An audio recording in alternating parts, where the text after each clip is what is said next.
আসসালামু আলাইকুম রহমতুল্লাহ নাহমাদু ওয়া নাসাল্লি আলা রাসূলিল কারীম। একজন ভাই জিজ্ঞেস করেছে যে ভাই কিভাবে শিখব। আর আমার বাড়ি কিশোরগঞ্জ, যাক উনি কিশোরগঞ্জের মানুষ। আমার বাড়ি রংপুর, গাইবান্ধা জেলা, পলাশবাড়ী উপজেলা, নিশ্চিন্তিপুর মোহাম্মদিয়া পাক দরবার শরীফ। বাংলাদেশের যে কোনো প্রান্ত থেকে গাড়িতে উঠে যদি বলেন যে উত্তরবঙ্গের গাড়িতে উঠতে হবে, রংপুর অথবা গাইবান্ধার গাড়িতে উঠে পলাশবাড়িতে নামতে হয়। পলাশবাড়িতে নেমে নিশ্চিন্তিপুর মোহাম্মদিয়া পাক দরবার শরীফে, যেখানে আপনাকে গাড়ি থেকে নেমে দিবে, ওখান থেকে 4-5 মিনিটের রাস্তা। 4-5 মিনিট হেঁটেও আসা যায়, হেঁটেও আসলে 4-5 মিনিট লাগবে। ভ্যান আছে, রিক্সাও আছে, আসতে পারবেন। যাই হোক, এখন মূল কথায় যাই। মূল কথাটি হলো শিখবো কিভাবে। আসলে আধ্যাত্মিকতা 5 ধরনের হয়ে থাকে। অলৌকিক শক্তি হলো 5 ধরনের। কি কি?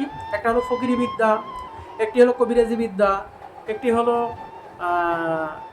তান্ত্রিক বিদ্যা, একটি হলো কুফরি বিদ্যা, একটি হলো জাদু বিদ্যা। 5 ধরনের বিদ্যা হয়ে থাকে। এখন কথা হলো কোন বিদ্যা দিয়ে কি হয়? সব বিদ্যাতেই সব কিছু করা যায়। এখন কথা হলো আমি শিখবো কিভাবে।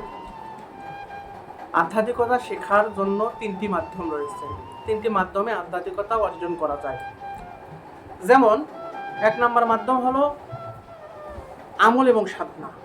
আমল এবং সাধনা। আমল এবং সাধনার মাধ্যমে আধ্যাত্মিকতা অর্জন করা যায়। আমি যদি বিস্তারিত বলতে যাই ঘন্টা সময় লেগে যাবে, আমি ঘন্টা সময় নেব না। আমি অল্প সময়ের মধ্যে আপনাদেরকে বুঝাইয়া দিচ্ছি বিষয়গুলো। কি বলতেছিলাম? যে আধ্যাত্মিকতা অর্জনের 3টি মাধ্যম। একটি হলো আমল এবং সাধনার মাধ্যমে আধ্যাত্মিকতা অর্জন করা যায়। 2 নম্বর মাধ্যম গুরুর খেদমতে, পীরের খেদমতে, ওস্তাদের খেদমতে থাকলে, খেদমত করলে আধ্যাত্মিকতা অর্জন। 3 নাম্বার, গুরু যদি দয়া করে দেয়, পীর যদি দয়া করে দেয়, মুর্শিদ যদি দয়া করে দেয়, এরকম যদি আপনি তার দয়া পেয়ে যান, তাহলে আপনাকে সাধনাও লাগবে না, আর কিছুই লাগবে না, আমলও লাগবে না। আসলে আধ্যাত্মিকতা গুরু কি আপনাকে এমনি দিবে? অবশ্যই তার মন জোগাতে হবে, তবেই আপনি পাবেন। এখন আসেন যে বিষয়টা একটু বিস্তারিতভাবে বুঝি। সংক্ষেপে একটু বিস্তারিত যদি আমি বলি, যে কামারি শিখতে গেলে কামারের কাছে যেতে হয়, নাপিতগিরি শিখতে গেলে নাপিতের কাছে যেতে হয়, দর্জিগিরি শিখতে গেলে দর্জির কাছে যেতে হয়। যাহা শিখবেন তাহার নিকটে গিয়ে সেই দীক্ষা অর্জন করতে হয়। সেই দীক্ষা যদি আপনি অর্জন করতে পারেন, তবে আপনি সেই কর্ম সম্পূর্ণ করতে পারবেন। জ্ঞানীদেরকে বেশি বোঝাতে হয় না। আশা করি আপনারা বুঝতে পেরেছেন বিষয়গুলো। এই জন্য দরবারে এসে থেকে সময় দিয়েও শিখতে পারবেন। আবার দরবারে এসে আমল নিয়ে গিয়ে, অর্থাৎ দরবারে এসে শিষ্যত্ব গ্রহণ করে আমল নিয়ে বাড়িতে গিয়ে আমল সাধনা করতে পারবেন। বছরে 4টি সম্মেলন হয়। 1 বছরের মধ্যে আপনাকে 4 দিন সময় দিতে হবে দরবারে।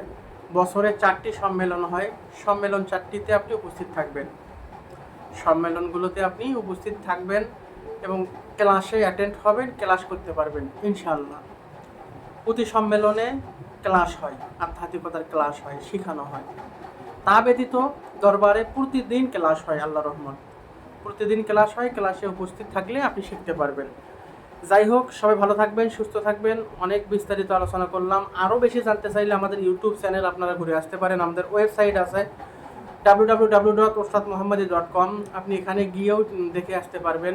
আমাদের ইউটিউব চ্যানেল আছে মোহাম্মদী প্রচার মিডিয়া, জিন ও জাদুর আধ্যাত্মিক চিকিৎসায় ওস্তাদ মোহাম্মদী। এখানে গিয়েও আপনি ভিডিওগুলো দেখলে আপনি বিস্তারিত জানতে পারবেন।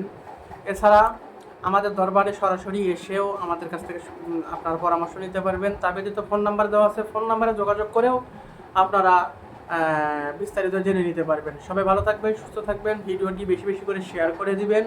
ভালো লাগলে একটা লাইক দিবেন। যদি কোনো মন্তব্য থাকে তাহলে কমেন্টে জানাবেন, একটু কপি লিঙ্ক করে দিবেন। আল্লাহ আপনাকে, আমাকে, আমাদের সবাইকে মানবতার কল্যাণে কবুল আর মঞ্জুর করুক। সবাইকে ভালো রাখুক, সুস্থ রাখুক, এই আশাবাদ ব্যক্ত করে আজ এই পর্যন্তই। আসসালামু আলাইকুম ওয়া রাহমাতুল্লাহি তাআলা ওয়া বারাকাতুহু।